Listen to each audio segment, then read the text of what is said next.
आज यहाँ एक राजकुमार पैदा हो रहा है, लेकिन भविष्य में यही राजकुमार हिंदुओं के लिए एक काल साबित होगा। बनारस का विश्वनाथ मंदिर हो या मथुरा का केशव देव, इसकी सनक और कट्टरता सदियों पुरानी आस्था की ईंटें उखाड़ फेंके। ये औरंगजेब का जन्म है या फिर मुगल सल्तनत के अंत की शुरुआत? जानने के लिए वीडियो को पूरा देखें और चैनल को सब्सक्राइब कर लीजिए।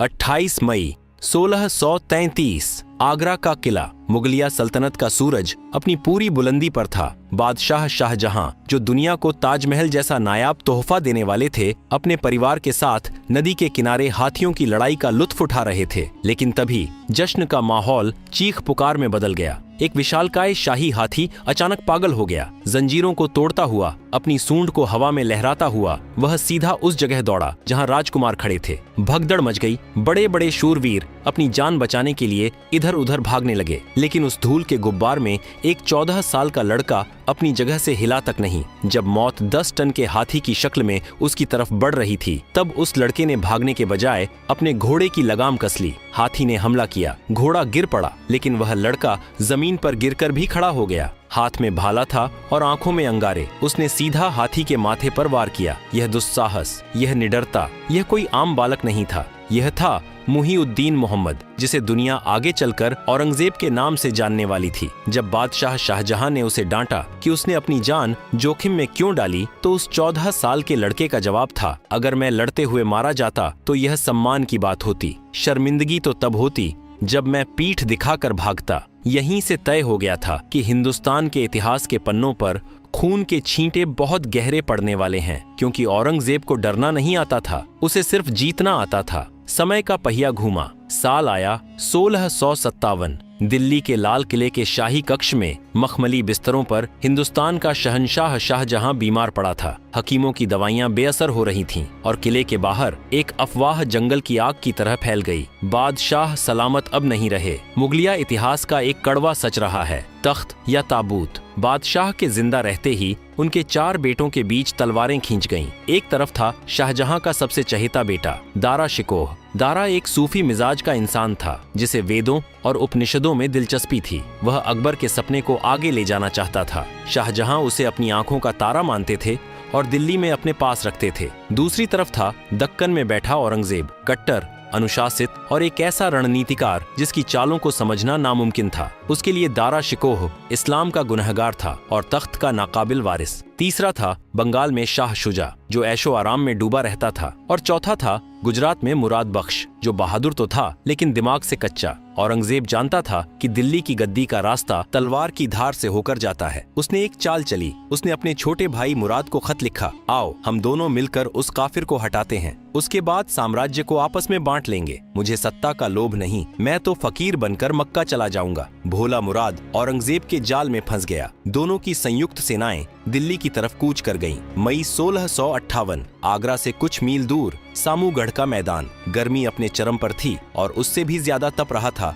हिंदुस्तान का सियासी माहौल। एक तरफ दारा शिकोह की शाही सेना थी तो दूसरी तरफ औरंगजेब और मुराद का गठबंधन। दारा के पास फौज बड़ी थी, लेकिन औरंगजेब के पास तोपें थीं और गजब का युद्ध कौशल। जैसे ही तोपें गरजी, आसमान काला हो गया। दारा शिकोह, जो किताबों की दुनिया का शहजादा था, जंग के मैदान की क्रूरता को संभाल नहीं पाया। औरंगजेब अपनी हाथी फतह पर सवार होकर तीरों की बारिश के बीच चट्टान की तरह डटा रहा। उसने अपने सैनिकों को आदेश दिया, खुदा हमारे साथ है, कदम पीछे मत हटाना। दोपहर होते होते दारा शिकोह हाथी से उतरकर घोड़े पर आ गया और यही उसकी सबसे बड़ी गलती साबित हुई। उसकी सेना को लगा कि उनका सरदार मारा गया। भगदड़ मच गई। सामूगढ़ की उस तपती दोपहर में सिर्फ एक ही सूरज चमक रहा था। औरंगजेब दारा को अपनी जान बचाकर भागना पड़ा। जीत के बाद औरंगजेब सीधा आगरा पहुंचा, लेकिन उसने अपने पिता शाहजहां के पास जाकर जीत की बधाई नहीं दी। उसने आगरा के किले की पानी की सप्लाई काट दी। जिस बादशाह ने दुनिया को ताजमहल दिया, उसे एक एक बूंद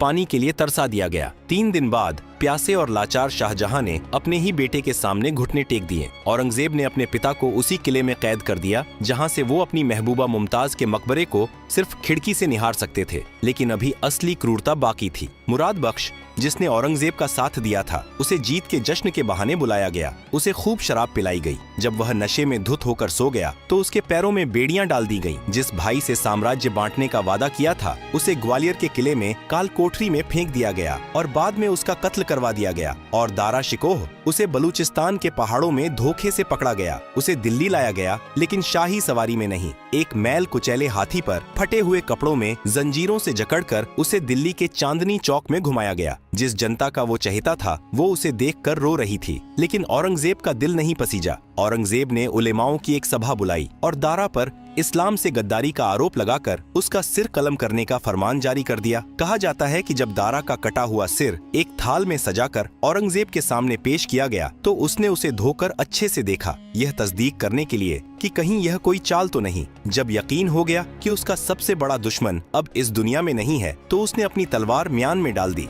31 जुलाई 1658 को औरंगजेब ने खुद को हिंदुस्तान का बादशाह घोषित किया और उपाधि ली आलमगीर। सिंहासन उसे मिल चुका था, मुकुट उसके सिर पर था, लेकिन इस मुकुट में हीरे जवाहरात के साथ साथ उसके अपने भाइयों और भतीजों का खून भी लगा हुआ था। यह एक नए युग की शुरुआत थी, एक ऐसा युग जहां संगीत खामोश होने वाला था, जहां तलवारें इंसाफ करने वाली थीं और जहां बादशाहत का मतलब सिर्फ और सिर्फ डर होने वाला था। लेकिन सवाल यह था कि क्या तलवार के दम पर हासिल की गई यह गद्दी औरंगजेब को सुकून दे पाएगी, या यह उसे एक ऐसी अंधेरी गुफा में ले जाएगी जहां से वापसी का कोई रास्ता नहीं था। दिल्ली के तख्त पर अब एक नया बादशाह था, जिसका मिजाज अपने पूर्वजों से बिल्कुल जुदा था। अकबर की सुलह कुल की नीति, जहांगीर का न्याय की जंजीर वाला दिखावा और शाहजहां का संगमरमर और कला के प्रति प्रेम, ये सब अब बीते कल की बात हो चुके थे। औरंगजेब ने गद्दी संभालते ही ऐलान कर दिया कि यह सल्तनत अब शरिया के हिसाब से चलेगी। उसने खुद को जिंदा पीर कहलाना पसंद किया। वह शाही खजाने से एक भी पैसा अपने निजी खर्च के लिए नहीं लेता था। इतिहासकार बताते हैं कि हिंदुस्तान का शहंशाह अपनी टोपियां खुद सिलता था और कुरान की आयतें लिखकर अपना खर्चा चलाता था, लेकिन उसकी यही सादगी उसकी प्रजा के लिए एक सजा बनने वाली थी। और